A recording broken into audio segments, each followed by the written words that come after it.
Are you a man looking for an intensive program to help you overcome sexually addictive behaviors? Gateway to Freedom is your answer. Gateway to Freedom is a 3-day workshop for men seeking to overcome any destructive sexual habits. Whether married, single, or divorced, Gateway to Freedom will help men regain hope for a new life of purity and real contentment. The workshop is conducted by experts in the field of sexual addiction recovery with decades of combined experience. Read testimonials of workshop alumni at gatewaymen.com. Get all the info and register online at gatewaymen.com or call 1-800-49-PURITY. Hi, my name is Jonathan, and I'm the founder of the Gateway to Freedom Workshop. I want to personally invite you to be part of our next workshop coming up June 24th through the 26th in Texas. So call us today at 210-822-8201 or visit gatewaymen.com.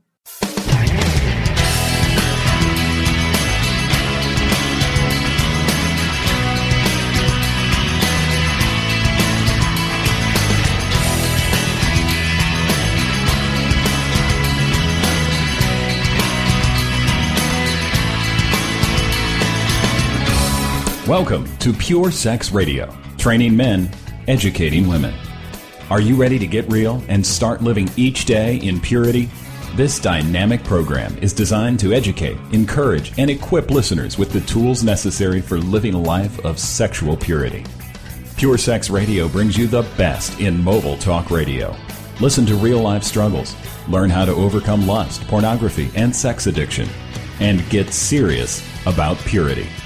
Your hosts for Pure Sex Radio are Jonathan Doherty and Stephen Cervantes. Jonathan is the director of Be Broken Ministries and founder of the Gateway to Freedom Workshop for Men. Stephen is the founder of the Hope Counseling Center. Visit us online at puresexradio.com. And now, please welcome Jonathan and Stephen on Pure Sex Radio. Good day, radio listeners. Welcome to this week's edition of the Pure Sex Radio broadcast. We're glad to have you here with us. My name is Jonathan. I'm here with Stephen. Stephen, how are you today? I'm glad to be here today. I'm excited about the program. Good. Well, you know, we are always grateful to have you listeners here with us, and I want to share with you about our Gateway to Freedom workshop. It is our 3-day workshop for men who are struggling with any kind of sexual stronghold, so whether that be pornography or affairs, same-sex attraction, any kind of sexual struggles. And this is a great catalyst for helping men at any stage of the journey to be able to kind of break through to deeper layers of growth and healing. And so if you'd like to learn more about the workshop and how you can get involved, we do the workshop throughout the year at various locations in different regions. You can go to gatewaymen.com or call our toll-free number at 1-800-49-PURITY. So, Stephen, this week we're going to be talking about this issue of trust, and I just, you know, as you had mentioned to me that this might be an area that we were going to look at, and as I was just thinking about this idea of trust, and I was thinking, man, you know, trust is, and you know, I'm coming at it from a man's perspective, so I'm going to say this as a man. Trust is kind of scary. You know, I think of what it takes to trust and the level of vulnerability, the safety that's needed, to be able to, because when I think of trust, I'm saying I'm trusting you, and in some ways that means I'm entrusting myself to you. That's good. And that's difficult because it's like, if I'm really going to trust you, I got to let you know me. And then, of course, there's vulnerability on your side because you got to let let me know you. Yes. And so there's a little bit of a scariness, I think, to trust, which is why I think so many of us are broken because every single, I don't think there can't be a human alive throughout all of history that has not experienced broken trust on some level. Well, that's good. Everybody's experienced it. That's right. Our heart's broken. He broke me down, right? Mm-hmm. They even broke in. Think about trust broken, you know. That's good. So I'm at this training seminar, and it's about trauma. And I keep trying to get smarter about trauma because the difficulties of our past impact the future and impact today and the tomorrows.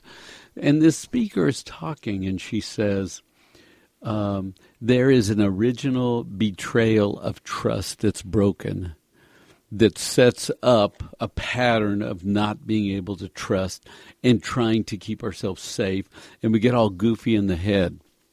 So I wanted to, this is hard to do because we're not on TV, we're just talking it out, but I'm going to tell you what I drew in front of me, and if you want to draw these boxes, then draw them, because I'm going to take you down a healthy path first, and then I'm going to take you down an unhealthy path. So the first box says home, and then on a healthy path, you feel loved, you're kept safe, the world is explained to you, you have power, your voices, you have a voice, and you're asked about what you want and need. And so when you feel safe and loved, trust holds. Okay? You can trust yourself. You can trust your parents. You can trust the world around you. You can trust what's said. Because we don't know about the world, but we're told, oh, it's not safe over there. Don't do that. You should be scared of this and that. But in a home where there's love and support and nurture and safety, trust holds. Then you can start to believe. So the first box is home, feel safe, loved. The next box is trust holds. Then the next block, because trust holds, we start to believe I'm lovable, I'm worthy, I'm valued, I receive, I give. Anything healthy that you can think a person believes about themselves. I have value, I have a voice, people want to hear me, I have things to say. I'm a good person. I'm a good friend. When trust holds, all these great truths hold. Mm-hmm. Now, what are you thinking? Well, first of all, I want to let the listeners know that if you hear like rustling paper, it's because Steve has this gigantic. He had one of these pads that are probably like the 2 foot by 3 foot, marker pads or whatever. And so he has this. Yeah. That's me. So he has this gigantic sheet. I'm actually probably going to, as a part of this broadcast, is on the website, probably post the picture that I shot of the notes. Because it's good. I mean, we had to put it on the floor. It's so big, and I took a snapshot of it. So anyway, I just want to let folks know that if you hear that going on, that's just because his notes are on this larger-than-life piece of paper. That's great. But I do think there is something, I love how you're describing this, because even as you're describing this environment, I'm getting a warm feeling. Because I think the home you're describing is the desire of every human's heart. Yes. I want that kind of a safe place. I want a place where I'm invited and included and wanted and welcome. Mm-hmm. And because then what that does is it does allow all of those defenses, all of those fears to drop. And now the real person that you are can be fully present in that environment. And I think that's what you're describing as trust, is to have that kind of safety in that environment to where then everyone that is with you in that environment, your parents and your siblings, they are fully and completely connected to you because there aren't any of those barriers of fear and doubt. It's like you're safe here. Yes. And so therefore trust can be really, really strong. And so when the trust holds and the belief is true, then what happens? The next block is actions. What actions, if you feel valued and worthy and safe and loved, and you feel like you're worthy of growing and valuing and appreciating, well, what flows out of that person? Gratitude. I'm glad to be alive. Mm-hmm. I like me and I like you and we're valuable. It's a safe place. The world's okay. The world is safe. I'm going to be protected and I can protect myself and you'll protect me and we'll protect each other.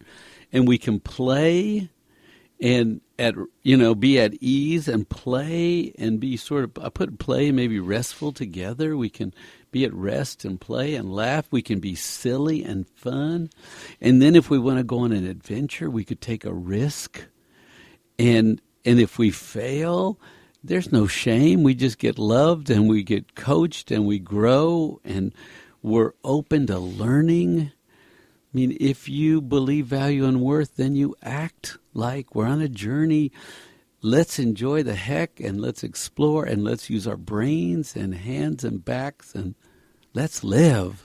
The one action there that I think is likely to make a lot of listeners sort of curl up an eyebrow is fail. That freedom to fail. I think we meet so many men in our ministry that was not their experience growing up. It is not safe enough here to fail. Because failure is seen as weakness, or failure is seen as unacceptable. Failure does not fit the perfect model. Failure is not, and so, but what you're describing here is that if you have that safety, if you have that trust, then failure does not mean that the relationship is broken. Failure means that something was tried that didn't work.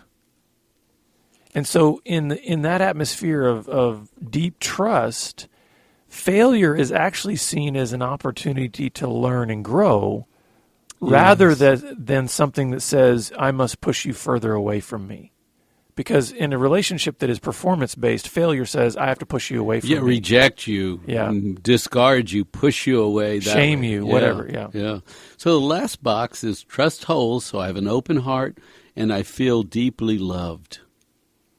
Okay, so if trust holds, that's how it's supposed to go. But most of us had trust broken, right? Mm-hmm. And I was thinking, you know what happens when a guy breaks trust with his wife because he's acting out sexually? Her trust has already been broken, right, from the place she came from. Mm-hmm. The original trust was broken. And now when a guy cheats, he breaks trust. He puts another break of trust on top of broken trust, right? And I was trying to figure out how to heal my first broken trust, right? Because when it's broken, and maybe I'm premature saying it, but I think it scares the women deep in their being, deep in their old story. It's like, I couldn't trust you. I couldn't trust growing up. And now I'm grown up and I can't trust you. It's like broken trust on broken trust. Mm-hmm. Does that make sense? Yes, because by the time a wife is betrayed by her husband, that is not her first experience with broken trust. Yes. And so it will often, maybe even on a subconscious level, trigger those former reactions and feelings to broken trust that happened much, much earlier. So what you've just described is very much this healthy path. Yes. And the healthy environment. And so now you want to share with us maybe some things that are on the other side of this massive sheet of paper. And the reason I did that little side note there is if a woman, her trust is held and she's strong and she knows her identity, then when a guy cheats, she's going to go, man, you're stupid. That doesn't have anything to do with me. Mm-hmm. I'm loved and I'm valued and I know that to the core of my being. Mm-hmm. And you're stupid and I have a nice boundary. You're stupid doesn't define me. Yeah. But if you have broken trust from the beginning and feel bad and then somebody else, they just trigger all the old ugly that was already there that they wanted to go away, So unhealthy path. We're in a home, but it might not be safe. There might be too much anger, too much distance, too much confusion, too much alcohol, too much alone, too much crazy adults that are into rock and roll and didn't grow up and they play 70s music, night and day, and you're a kid and if the world is unsafe because you can't rest and you're left alone and you're told you're bad, then trust is broken. Mm-hmm. So we have the same box of home, but next to we have all these unhealthy, angry, distant, and now trust is broken. So now I have to figure out why I was left alone so much, why drinking was more important than me, why working was more important than being home and playing ball with me. And I have to interpret why mom sleeps all day and or mom's got 3 jobs and never home. What does it mean about me? Mm-hmm. And so from broken trust, we create this belief about ourselves that I'm not lovable, I'm not worthy, I'm not going to be loved well, I'm not that good. And this is why I was saying earlier that every human has experienced broken trust. Because since none of us come from perfect parents, so therefore we did not have a perfect environment, that means that we didn't experience the utmost that the healthy path has to bring to us. Now, I do want to make sure that I don't say this in such a way that creates a sense of hopelessness, like, oh my goodness, you're basically saying everybody's broken, everybody has had broken trust, and so therefore, the sky is falling, the sky is falling. I think where we're going in this broadcast is to just try to help people understand the dynamics of what that broken trust looks like, and hopefully encourage them to grow in healthy trust, that trust can be established, that there can be a recovery and a restoration of trust.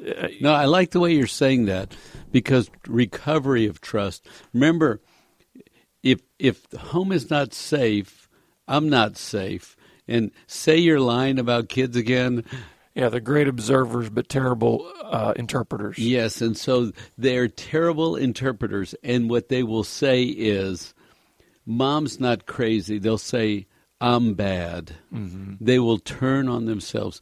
Children will control what they can control themselves. Too hard to say the world is crazy. I got to get out of here. I'm a kid. I live here. I got nowhere to go. I got no other resources. Better to say, oh, well, I must be bad. Mm-hmm. And so from the brokenness of truth not spoken and showed and lived out, I turn on myself and I define me as bad. And part of that is because that's really the only frame of reference that a kid can come from, right? What 5-year-old out there is going to turn the tables on an adult or on a parent and say, hey, listen, I'm not the broken one, you're the broken one. That's right. That takes maturity and years. That's right. That's very adult language. Yeah. So, and kids have heard, what's wrong? What are you doing? Why are you doing? They've felt bad. They've been told bad. They already know. So it's easy to grab that definition and say, hey, it's me. But look, if I have to run around feeling bad about myself, that's not going to cut it. So we decide to act in some way, right? And so you could use anger, right? We know angry people. They walk around, they're angry. Mm-hmm. You could be responsible, always in charge and cleaning up and telling people what to do. Or you could perform perfectly. Be the golden child. Yes. So once your trust is broken, you got to pick up a role that you got to act to get you some value and worth. Some people turn to control. Some people turn to logic. Some turn to pleasing. But it's interesting. I've noticed this in about 10% of the guys come in. Some boys become lost. They just don't know. They can't figure it out. And so they say that. You know how I can identify a lost boy? I don't know. Mm-hmm. You ask him a question. I'm going to ask you about your life, okay? I don't know. Mm-hmm. What are you thinking? I don't know. What's going on? I don't know. Can you hear a lost boy just using that line and sort of defining himself as, I can't figure it out? You think I can figure out life? I can't figure out life. Don't ask me. And you know one of the reasons why I think that this boy or this child that is in this environment that trust is broken will seek out one of these roles is because every single one of us want a defined place. in life. We want to know our place.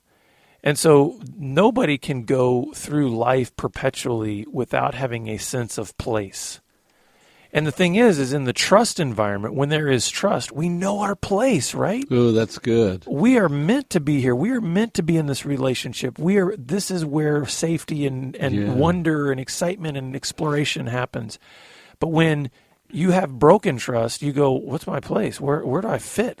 And so we grab on to either being the jokester or the controller or the lost boy or whatever. Because even a lost boy has found his place, right? Yes, that's my point exactly. Being lost is very powerful. You're just always lost. You don't answer the questions. You don't know, and that's it. It's very safe being lost. But you come in, we recently had a guy that was told, he's supposed to be a spiritual leader. And he just trained himself, wanted to be the leader, used logic and spiritual, and then he got rejected. And it's just like devastating when you take a role on and you make it your whole identity, and then somebody goes, hey, that's a little too much, too much control. Hey, that's a little too much perfect. That's too much church. That's too much logic. Hey, dial it down a little bit. Your broken trust is showing. Could you dial it down a little bit? Does that make sense? So what I believe is I'm not worthy of love. I'm not going to be loved well. I'm not going to find love, but I'm going to act a certain way, like a pleaser, and they're going to sort of love me, but I still don't feel love. So I'm going to go find love. And a boy on a journey who's looking for great love stumbles into sexuality. I want to be loved. I want to be valued. I want to have a place. I want to be strong. I want to have a voice. I want to get away from pain. And he finds his sexuality. Say something. What are you thinking right now? Well, it makes sense, because if we do have that innate longing to belong, then if we don't get that sense from our home, from our parents, then guess what? Pornography invites you in. You can have a sense of belonging in pornography. Okay, I found my place. I'm the lost boy. I may not know anything else, but I know that in porn or in my fantasies or in my sexuality that I can belong. I can feel I've got very well defined definition. It's very well defined of my place here. That's interesting how that lost boy wouldn't be lost in pornography. It would just move him right along to the next place, the next place.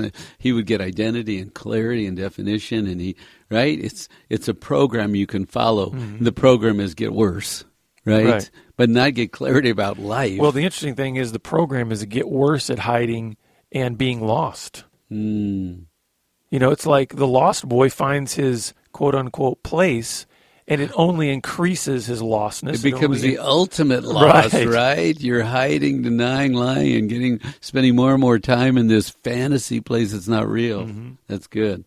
So a boy looking for love, value, and worth finds his sexuality, and he creates a secret world, right? And in his fantasy, he's a hero, and everybody loves him. But he can't tell anybody. He has to hide that. He can't show that. Or he might he wants to use women for pleasure and value. And it's sort of like love. Lust is sort of like love. Pleasure is sort of like love. Escaping in fantasy, it's sort of like love.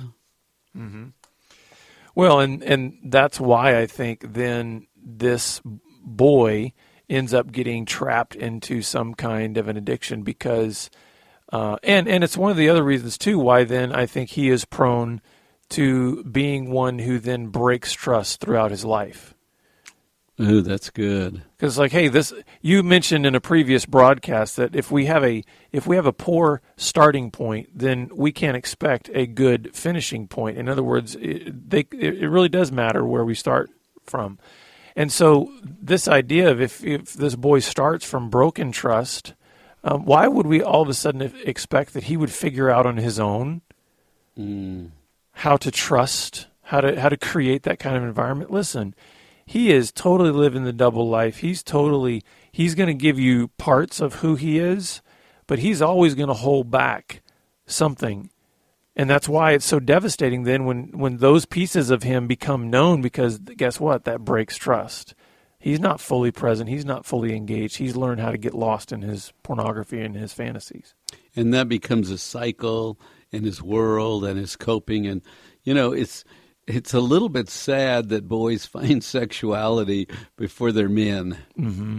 Because it's overwhelming and it's pleasurable and it's exciting, and they just grab their sexuality and go, I found the answer. I found the solution, right? But if you know you're loved and you have a balanced life that works, where you give and take and receive and pour out and share, and you give love and you receive love, then you don't need to go so much to your sexuality to try to make that the end all. And when you have been in an environment where you've experienced that failure is not final, that failure is not something that you have to absolutely have a total terror of, because you've been able to fall and get up and fall and get up and fall and get up. You've recognized that I can learn through mistakes. Whereas, listen, if you've come from broken trust, you grab onto one of those roles, one of those personas, and especially if you're either the pleaser or the controller or the golden child, listen, failure is not an option.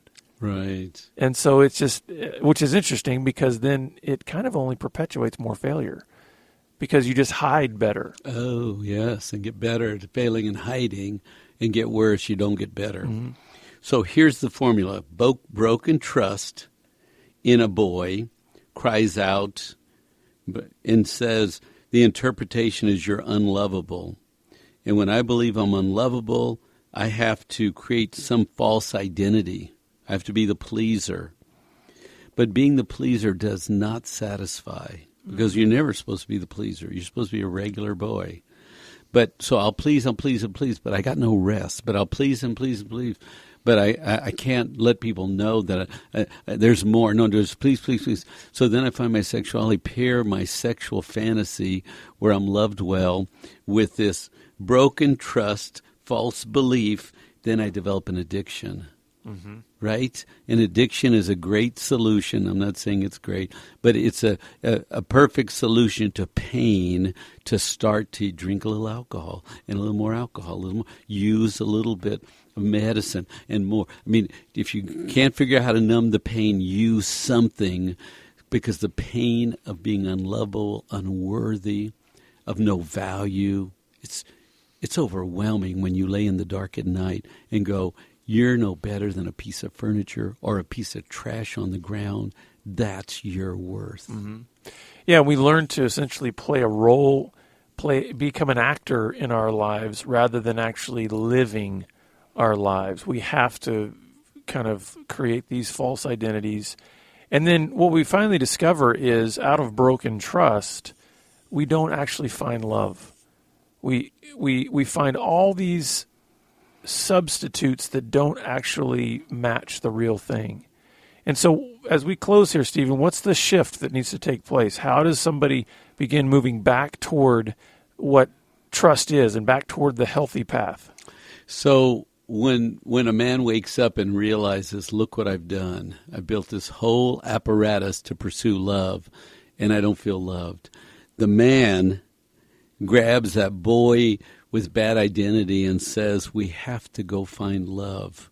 We have to find God, the great lover. We have to find truth that sets us free. We have to work as programmed, designed, that we are loved and honored. We are cleansed by the blood. We are restored. Our name is in the book. What place is prepared for us? Because the great lover said, I have a way out of the trap. Mm-hmm. And the good news is that he promises to be found by those who seek him. Mm-hmm. And even better, he promises to seek us out. He says, I'll even leave the 99 sheep to go find the one lost wandering sheep. Mm-hmm. And so that's good news for if you feel like you've been wandering, if you're the lost boy out there, there is good news that you can be returned into the fold of trust, where you can learn from failure, where you can be loved and be known. If you'd like help on your journey, please contact us, and we look forward to having you back here next week on the Pure Sex Radio broadcast. Pure Sex Radio is paid for by Be Broken Ministries. Visit us online at puresexradio.com.